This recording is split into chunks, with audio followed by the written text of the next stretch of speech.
तुमचं हिमोग्लोबिन एकदम कमी झालेलं आहे आणि तुम्हाला ते वाढवायचं आहे, तर मी सांगतोय ते आहारामध्ये तुम्ही बदल करा. तुमचं हिमोग्लोबिन 2 ते 3 महिन्यामध्ये एकदम भारी वाढणार आहे. तर पहिला बदल काय करायचं तुम्हाला, सगळं बाहेरचं फास्ट फूड एकदम बंद करून टाकायचं आहे. घरचं अन्न खायला प्रिफरन्स द्यायचा आहे.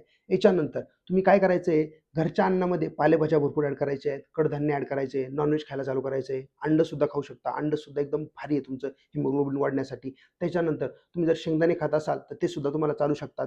आता हे सगळं तुम्ही पदार्थ खाताय, याची लिस्ट मी तुम्हाला डिस्क्रिप्शन बॉक्समध्ये देणार आहे. हे तर तुम्हाला खायचंच आहे. पण याच्यासोबत तुम्हाला व्हिटॅमिन सी म्हणजे फळं, जी आंबट फळं आहे म्हणजे संत्री, मोसंबी असेल, अननस असेल, ज्यातून व्हिटॅमिन सी तुम्हाला भेटणार आहे, अशी फळं तुम्हाला खायला चालू करायची. ही फळं ज्यावेळेस तुम्ही खाता, त्यावेळेस तुमचं आयर्नचं शोषण एकदम स्पीडनी होतं आणि एकदम तुम्ही हिमोग्लोबिन हे कमी वेळामध्ये जास्त पटपट वाढायला चालू होतं. आता हे तुम्ही सगळं कराल, पण याच्यावरतीच नाही, तर अजून एक सुद्धा बदल करायचा आहे तुम्हाला. ज्यावेळेस तुम्ही जेवण करता किंवा नाश्ता करता, त्याच्यानंतर तुम्हाला लगेच चहा आणि कॉफी अजिबात प्यायची नाही. ज्यावेळेस तुम्ही चहा आणि कॉफी पिता, त्यावेळेस आयर्नचं शोषण हे कमी होतं किंवा कमी स्पीडनी होतं. त्याच्यामुळं हे असे छोटेसे बदल तुम्हाला करायचे आहे. चहा, कॉफी लगेच तुम्हाला प्यायची नाही जेवणानंतर. एवढे जर तुम्ही बदल केले, तर तुमचं हिमोग्लोबिन हे लवकर पटपट वाढणार आहे आणि तुमची लाईफसुद्धा एकदम हेल्दी होणार आहे.